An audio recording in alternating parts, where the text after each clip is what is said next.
existe esse sistema que cada vez ficou mais veloz, que é o chamado do fast fashion, né? Então, assim, e não querendo também generalizar, sabe? Assim, encaixotar, o que é fast fashion é ruim, o que é slow fashion é bom, e só existe isso e tal, um de um lado e outro do outro. Sim. Não, assim, sabe? Pensando assim em termos gerais. Esse mercado da moda, ele, com o fast fashion, né, passou, assim, a acelerar os processos. E quando a gente fala de acelerar os processos, o que a gente está falando? De uma produção que passa a ser mais rápida. Então, quando a gente pensa numa produção mais rápida, a gente está pensando em extrair mais matérias-primas, porque as matérias-primas, elas vêm de algum lugar, e esse lugar é o planeta Terra, né? Então, assim, a gente começa a tirar essas matérias-primas com mais rapidez, produzir essas matérias-primas com mais rapidez. As pessoas que fazem essas roupas, elas trabalham cada vez mais, e daí tem uma questão importantíssima de ser falada, que é as condições de trabalho das pessoas que fazem as nossas roupas, né? Porque, assim, a gente tem pessoas que estão vivendo um sistema de escravidão moderno, né? E quando a gente olha para a cadeia produtiva da moda, a gente percebe que ela é praticamente feita por mulheres. Em termos globais, é estimado que 80% da produção, né, 80% da mão de obra seja feminina. Então, assim, a gente está falando de mulheres que estão sendo exploradas, que não têm seus direitos garantidos, e elas estão ali trabalhando muitas horas, sem nenhuma dignidade, produzindo roupas em alta velocidade, né? Então, essas roupas, assim, elas são produzidas dessa forma, elas são consumidas também cada vez mais rápido. Então, assim, a gente passa a comprar cada vez mais, e essas roupas, elas são descartadas também com mais rapidez. Ou seja, não fecha essa conta, né? Porque o planeta, a gente já sabe que estamos vivendo uma emergência climática. A gente não pode mais continuar produzindo dessa forma, né? Então, até para as pessoas terem uma ideia, no Brasil, nós produzimos muito algodão, nós somos um dos 5 maiores produtores de algodão do mundo. E quando a gente olha para essa produção de algodão, a gente está falando de um sistema de monocultura, ou seja, são hectares e hectares de terras que são, muitas vezes, florestas desmatadas, cerrado desmatado, áreas que antes eram natureza, que tinham animais selvagens vivendo, e essas terras, elas viram monocultura de algodão, plantação de algodão, né, cheio de agrotóxico. Né? Regado de agrotóxico, com uma semente transgênica, usando muita água. Então, assim, é impactante. Essa matéria-prima, ela impacta, de fato, o nosso planeta, né? E, consequentemente, nós mesmos.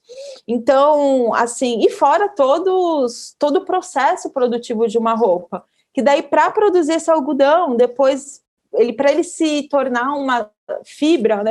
Se tornar, desculpa, um tecido, ele vai ser beneficiado, depois ele precisa ser tingido, ele vai ser transportado, vai ser lavado, tudo isso precisa de água, precisa de energia, então emite gases de efeito estufa, né? Então, assim, todo esse processo, daí depois, ali para produzir o tecido, muito desse tecido ainda ele é descartado ali na hora do corte, e daí ele ainda vai ser transportado para ser vendido, uma roupa que às vezes a pessoa compra, usa um pouco e já joga fora, né? Às vezes são roupas que são feitas até sem muita qualidade, que nem são roupas que são feitas para durar, e elas nem são pensadas para serem desmontadas depois, né? Porque daí o que a gente vê? Que muitas roupas depois elas viram lixo.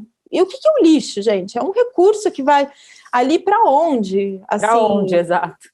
Para onde? Não tem fora, né? Aqui na Terra é o famoso não tem fora, não tem jogar fora.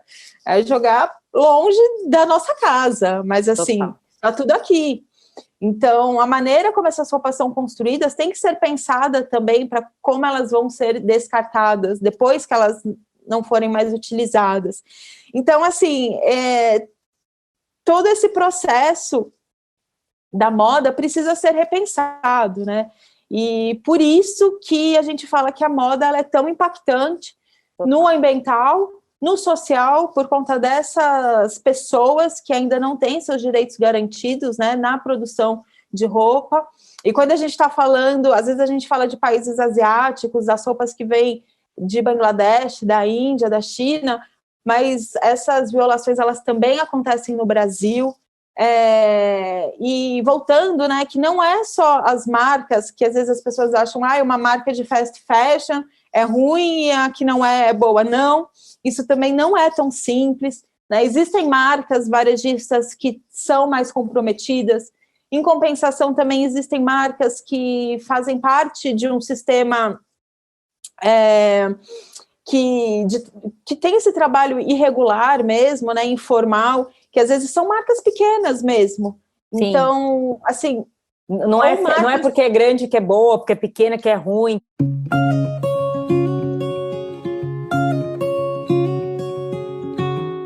A Fashion Revolution surge em 2013, após um acidente que aconteceu em Bangladesh. Bangladesh é o segundo maior produtor de roupas do mundo. Então, assim, eu gosto de trazer esse dado porque às vezes as pessoas imaginam que é um lugar longe, que não tem nada a ver com a gente. Mas provavelmente todo mundo tem uma roupa que foi feita em Bangladesh, porque muitas das nossas roupas, elas vêm de lá mesmo. E aconteceu esse acidente, que era um prédio que abrigava várias confecções de roupas. Esse prédio se chamava Rana Plaza, e ele desabou e mais de 1.000 pessoas morreram. Mais de 2.000 ficaram gravemente feridas. É um dos acidentes industriais mais graves, né, dos últimos tempos. E chamou atenção para como que as nossas roupas são produzidas. Em quais condições essas pessoas estão costurando as nossas roupas? Então, pessoas estão morrendo costurando as nossas roupas. Olha a seriedade sobre falar sobre as nossas roupas. E mais uma vez é o que você disse, não é falar sobre moda, é falar sobre a roupa que nós vestimos todos os dias. Não que a tendência, o lado lúdico que está sendo apresentado por determinado estilista ou marca, né? Não, é a nossa roupa do dia a dia ali que as pessoas estão morrendo para produzir. Então, com isso, duas profissionais da Inglaterra que já eram engajadas nesse movimento de moda ética, de moda mais lenta, moda mais sustentável, elas se unem para criar um movimento, dizer basta esse tipo de situação, né? Então, elas criam Fashion Revolution e incentivam, através do Fashion Revolution, que a gente pergunte quem fez minhas roupas, para a gente trazer um maior protagonismo para as pessoas que estão por trás das nossas roupas, que elas foram esquecidas. A gente conversa com as nossas mães, com as nossas avós, as pessoas mais velhas, tinham tecelagem no Brasil, no interior, as pessoas tinham lojas de tecido, então os tecidos eram produzidos mais perto da gente, eram vendidos mais perto da gente, tinha costureiras que iam lá, que compravam, que mediam, que faziam, né? Assim, a produção ela era mais próxima de nós. Hoje em dia não, a gente nem sabe aonde que esse tecido está sendo feito, quem faz, quem produz, quem costura. Então, Fashion Revolution surge para incentivar que as pessoas perguntem, que as pessoas conheçam essas histórias e trazer, assim, um movimento, né? Incentivar o movimento de valorização e celebração das pessoas que fazem as nossas roupas. Então, daí, o movimento se espalha, hoje ele está em aproximadamente 90 países. Nossa, gigante! É um movimento global, inclusive é o maior movimento de moda ativista do mundo de todos os tempos, né? Nunca teve um movimento tão grande quanto o Fashion Revolution. E o Fashion Revolution, ele abraça também todas essas causas, injustiças que estão por trás da moda. Então, traz também as questões ambientais, traz também essas questões culturais. Tem tantas histórias de mulheres empreendedoras, costureiras, que sustentam suas famílias através da costura, né? Tem tanta história linda que a moda pode contar, que as roupas podem contar. Então, e a gente pode incentivar essas histórias, ao invés dessas outras que trazem inúmeros impactos. Então, essa proposta mesmo de engajamento do cidadão, da sociedade civil, com as roupas. É claro que também a gente incentiva que as marcas sejam pressionadas. A gente vê que tem um ativismo um pouco mais antigo, assim, de moda, que era de tacar sangue nas vitrines, se acorrentar nas vitrines.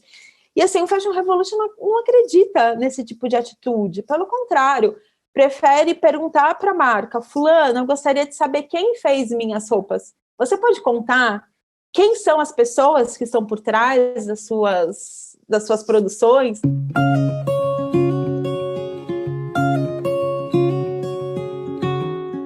De uma forma geral, o Fashion Revolution tem 3 caminhos, 3 passos estratégicos para a mudança.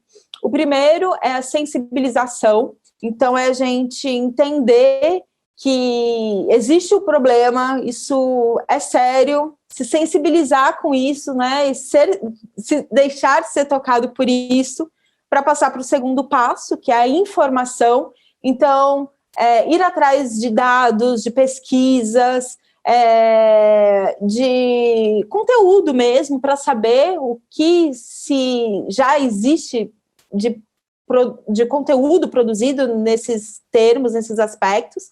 E o terceiro passo é a mobilização, que daí é o call to action, que é a ação mesmo, quando você passa a fazer algo.